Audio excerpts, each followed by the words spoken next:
Thank you, Top.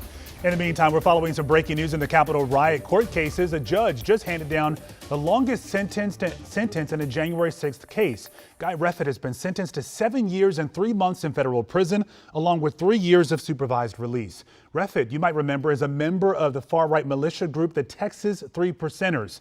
He was the first defendant to go to trial, and prosecutors argued for a terrorism enhancement, saying Reffitt should go to prison for 15 years, but clearly that didn't happen. Our investigative reporter Jordan Fisher was inside the courtroom during this trial. And Jordan, so why didn't the judge go through with this terrorism enhancement? Yeah, Lorenzo, we should note first off, Guy Reffitt was not convicted of a crime of terrorism. He was convicted of 5 felonies, but federal sentencing guidelines do allow certain crimes, if they are related to crimes that are attempted to intimidate or coerce the government, to receive this terrorism enhancement. And it's a big hammer that the government can drop. It increases your sentencing guidelines by 12 levels. That can increase, in Guy Reffitt's case, your sentencing recommendation from 7 years, which is what he got, to more than a decade.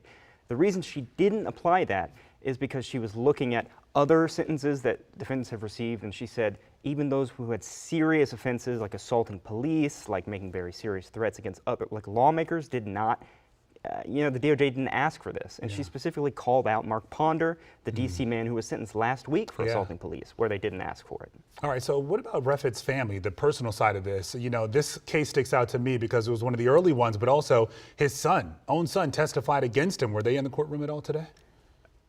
Very unusual because of that. Jackson, his son who testified against him, was not in the courtroom. He did write a short letter in it. He talked about how his father had lost himself over the last several years and had fallen into what he described as a horrible community to find a place of belonging. And his sister, Peyton, who, if you recall from our earlier coverage this year, was one of the 2 children that Guy Reffitt was convicted of threatening.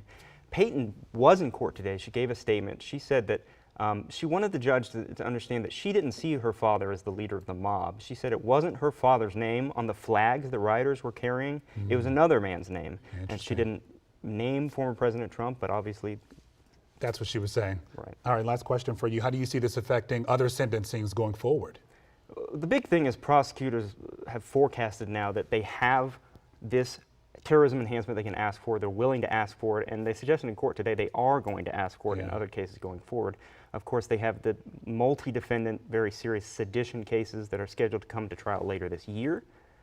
They may also be considering, as the judge said today, asking for it in other serious assault and threat cases. Well, okay, so clearly this is not over. Jordan, great work as always. Thank you so much. And we know you're going to stay on top of these cases surrounding the January 6th attack on the U.S. Capitol. And we have a team dedicated to covering the Capitol riot investigations. You know the drill. Point your phone's camera at that QR code. A link should pop up for you to sign up for our Capitol Breach newsletter. We'll email you updates every week and, of course, when big news breaks.